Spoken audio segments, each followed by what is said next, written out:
कौन सी स्त्री पति से मतलब का प्रेम करती है और पति के मरने के बाद दूसरे पर पुरुष के पास चली जाती है, उससे शादी कर लेती है?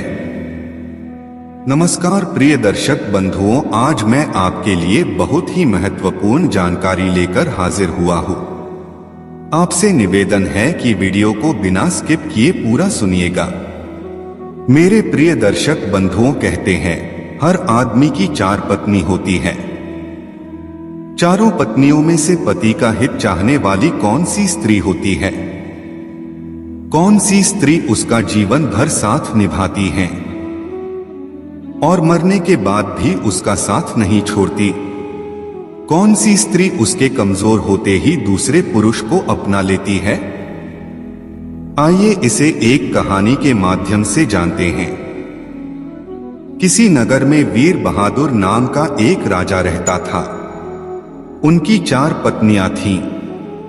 वह अपनी 4 पत्नियों में से 3 से बहुत प्यार करता था, लेकिन उसने कभी पहली पत्नी की तरफ देखा तक नहीं। बाकी तीनों को वह पूरा समय देते थे।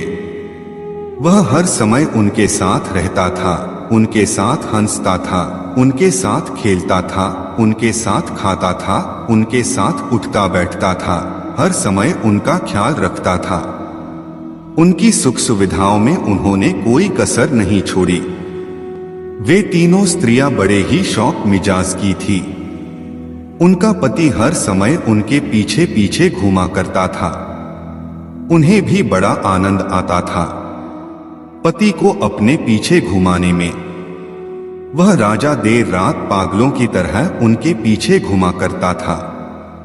मेरे प्रिय दर्शकों, बुरा मत मानना, कुछ स्त्रियों को ऐसा करने में बहुत आनंद आता है और ऐसा वही करती हैं जिन्हें अपनी सुंदरता पर घमंड होता है, या फिर जो असंस्कारी होते हैं, या जिनकी संगति दुष्ट पुरुषों और स्त्रियों में से हो। अच्छे आचरण वाली महिलाएं ऐसा कभी नहीं करती, चाहे उनका पति उनके पास आए या ना आए।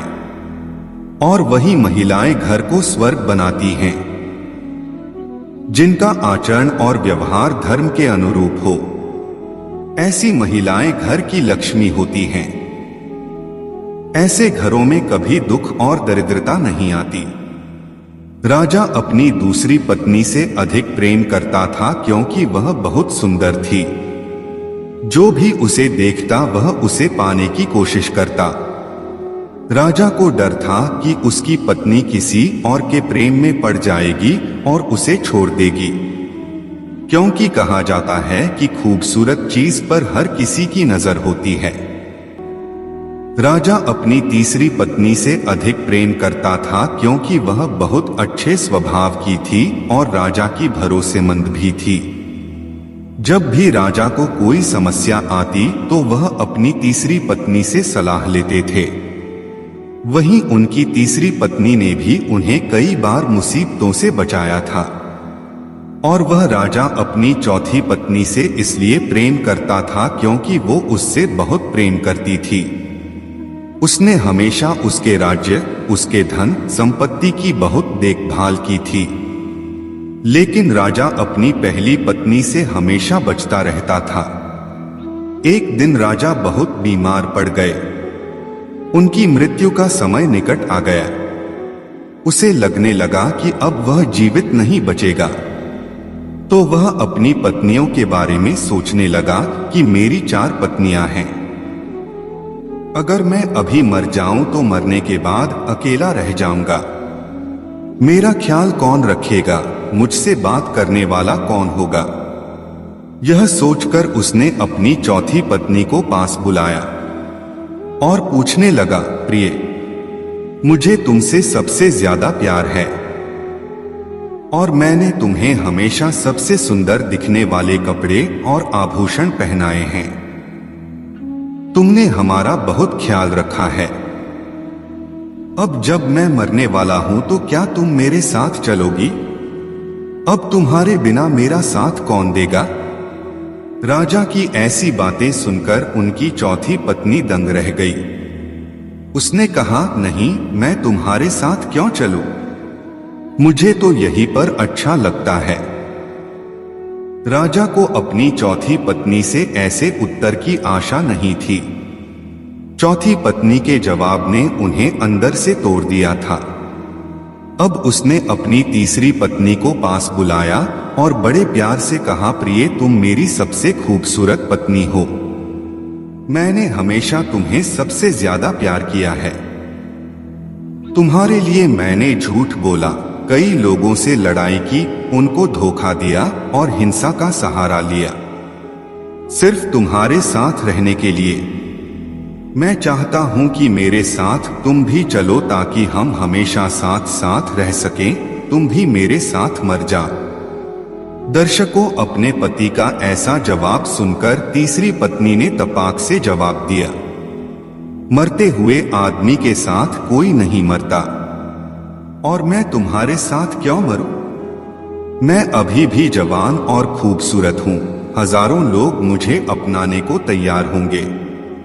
तुम्हारे जाने के बाद मैं किसी दूसरे राजा से विवाह कर लूंगी। तीसरी पत्नी का उत्तर सुनकर राजा दंग रह गए। वह सोचने लगा, मैं इसके लिए ही जीवन भर बुराइयां लेता रहा। आज उसने दो टूक कह दिया कि वह उसके साथ नहीं मरेगी। इसी प्रकार राजा ने अपनी दूसरी पत्नी को भी आने को कहा और उससे कहा, हे प्रिय, तुमने सदैव मेरी सहायता की है, मुझे संकटों से बचाया है।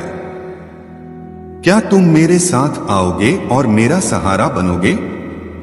दूसरी पत्नी ने कहा, मुझे माफ कर दीजिए, अब मैं आपकी कोई मदद नहीं कर सकती। दूसरी पत्नी का उत्तर सुनकर राजा को बहुत दुख हुआ। अब राजा जिन तीन पत्नियों से सबसे अधिक प्रेम करता था, उन तीनों ने ही राजा के साथ जाने से साफ इनकार कर दिया। अब वह गहरे अवसाद में डूब गया। आज वो समझ चुका था कि दुनिया में सब एक दूसरे से मतलब का प्यार करते हैं। वह इन्हीं सब बातों के बारे में सोच रहा था, तभी उसे अपनी पहली पत्नी की आवाज सुनाई दी। पहली पत्नी ने बीमार राजा से कहा, आप उदास मत हो, मैं आपके साथ चलूंगी। मौत भी मुझे आपसे दूर नहीं कर सकती। मेरे प्रिय दर्शक बंधुओं, यह राजा की वही पत्नी थी जिससे वह कभी प्रेम पूर्वक बात भी नहीं करता था। वह हमेशा उससे दूर भागता रहता था। उसने कभी उसकी ओर आंख उठाकर भी नहीं देखा। अपने पति के इस व्यवहार के कारण वह बहुत दुबली, बीमार और कमजोर हो गई थी। उसे देखकर राजा ने बड़े दुखी स्वर में कहा, हे प्रिय, अब मैं तुमसे कैसे आंख मिलाऊं? मैंने कभी तुम्हारी कद्र नहीं की, मैंने तुम्हें कभी प्यार की नजर से नहीं देखा, जबकि मुझे तुम्हारा सबसे ज्यादा ख्याल रखना चाहिए था।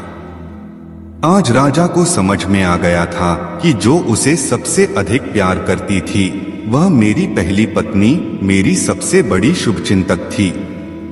मैं उसे बिल्कुल भी समझ नहीं पाया। इन स्वार्थी स्त्रियों के जाल में फंसकर मैंने उसकी दुर्गति कर दी। इस प्रकार राजा की मृत्यु के बाद उसकी पहली पत्नी भी उसके साथ चली गई। दर्शकों, कहानी का अर्थ यह है कि उस राजा की तरह हम सभी के जीवन में 4 पत्नियां होती हैं। हमारा शरीर हमारी चौथी पत्नी है। हम इससे कितना जुड़े हुए हैं, इसका ख्याल हमें हर पल रहता है। इसे सुंदर वस्त्रों और आभूषणों से सजाते हैं, उसे स्वादिष्ट भोजन खिलाते हैं, फिर भी हमारे जाने पर हमारे साथ नहीं जाती। अंत समय में यह हमारा साथ छोड़ देती है। तीसरी हमारी पत्नी होती है हमारी धन संपत्ति। हमारे मरने के बाद यह दूसरे लोगों के पास चली जाती है, क्योंकि ये बेहद खूबसूरत है। हर कोई इसे पाना चाहता है। यह कभी भी एक जगह बंध कर नहीं रहती। वह पुरुषों को बदल बदल कर चुनती रहती है। विद्वान लोग कहते हैं, ये 6 चीजें बहुत ही चंचल हैं। नंबर 1 है यौवन, नंबर 2 है जीवन, नंबर 3 है धन, नंबर 4 है छाया, नंबर 5 है लक्ष्मी, नंबर 6 है स्वामित्व। ये समय के साथ चलते रहते हैं, ये कभी भी एक जगह स्थिर नहीं रहते, इसलिए इन पर कभी भी भरोसा नहीं करना चाहिए। दूसरी हमारी पत्नी है, हमारा परिवार, जो हमारे मरने के बाद केवल अंतिम संस्कार तक ही हमारा साथ देते हैं। जब तक हम जीवित हैं, यह हमारे साथ रहता है, मुसीबत में भी साथ खड़े रहते हैं। और मेरे प्रिय दर्शक बंधुओं, हमारी पहली पत्नी हमारी अच्छाई है। चाहे कर्म अच्छे हो या बुरे, यह हमें कभी नहीं छोड़ती। हम जिंदगी की चकाचौंध में, भागदौड़ में शुभ कर्मों को, अच्छाइयों को भुला देते हैं, जो हमें मरने के बाद बचा सकता है। धन, दौलत, स्त्री और परिवार के प्रति आकर्षित होकर हम अच्छाई का मार्ग छोड़ देते हैं। और जब हम मरते हैं तो हमारे पास धन, पत्नी और पुत्र रह जाते हैं। केवल हमारी अच्छाई ही हमारे साथ चलती है। दर्शक बंधुओं, आपको ये वीडियो कैसी लगी, अपनी राय कमेंट में जरूर दीजिएगा। और अगर आपको यह वीडियो पसंद आई है तो आप हमारे वीडियो को एक लाइक अवश्य करिएगा और चैनल को सब्सक्राइब कर लीजिएगा। मिलते हैं नेक्स्ट वीडियो में। आपका बहुत बहुत धन्यवाद।